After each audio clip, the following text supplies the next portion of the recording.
கிராமத்துக்கு ஊழியத்துக்கு போயிருந்தேன். அந்த வீட்டில் ஒரு தற்கொலை ஆவி.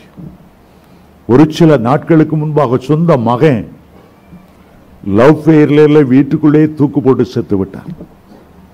அவன் லவ் பண்ணது ஒரு மந்திரவாதியினுடைய மகள். நிறைய அசுத்தாவிகள் ஏவப்பட்டது. இந்த குடும்பத்தில் 15-20 நாளாக யாரும் தூங்க முடியல. பயங்கர ஆவி நடமாட்டம். நான் அந்த கிராமத்துக்கு போயிருந்தேன். பரிதாபமாய் வந்து கேட்டார், வீட்டுக்கு வாங்க. வீட்டுக்கு போனதான் அந்த ஆவிகள் நடமாட்டத்தை பார்த்து ஆச்சரியப்பட்டேன். சரி, எல்லாம் வட்டமா உட்காருங்க, கர்த்தரை பாடுவோம். உன்னதமான அந்த பாட்டை பாட ஆரம்பிச்சேன். ஒரு ஸ்டான்ஸை கூட பாடியிருக்க மாட்டேன். எல்லாம் கொரட்டை விட்டு தூங்க ஆரம்பிச்சிட்டான். 20 நாளா தூங்கல. அவங்களுக்கு என்ன, ஒரு ஊழியக்காரர் நம்முடைய வீட்டில் வந்திருக்கிறார், எந்த தீமை நடக்காது, எழும்புற மாதிரி இல்லை. எனக்கு என்ன பண்ணன்னு தெரியல.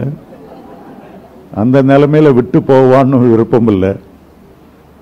ஆகவே எல்லாம் தூங்கும்போது நாங்கள் நேரம் ஜோம் பண்ணிட்டு நானே கதவெல்லாம் மூடி லைட்டெல்லாம் அணைச்சி ஒரு லைட்டை மட்டும் போட்டு பக்கத்தில் ஒரு சோஃபா கிடந்தது. சோஃபாவில் சுருண்டு படுத்துக்கிட்டேன். காலைல 6 மணிக்கு 7 மணிக்கு எழும்போங்கன்னு பார்த்தா இல்லை, 9 மணி வரைக்கும். 15 நாளா 20 நாளா தூங்காதவங்க. சில காரியங்கள் நம்முடைய வாழ்க்கையில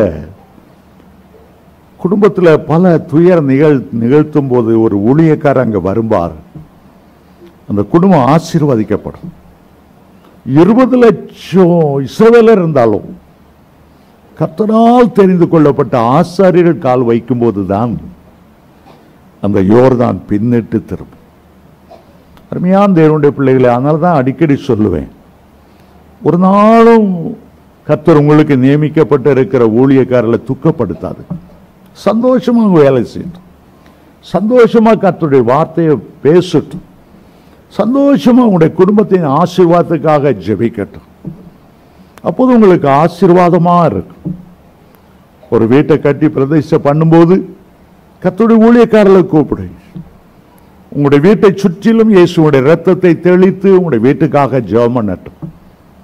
அப்போது அது உங்களுக்கு ஆசீர்வாதமா இருக்கும்.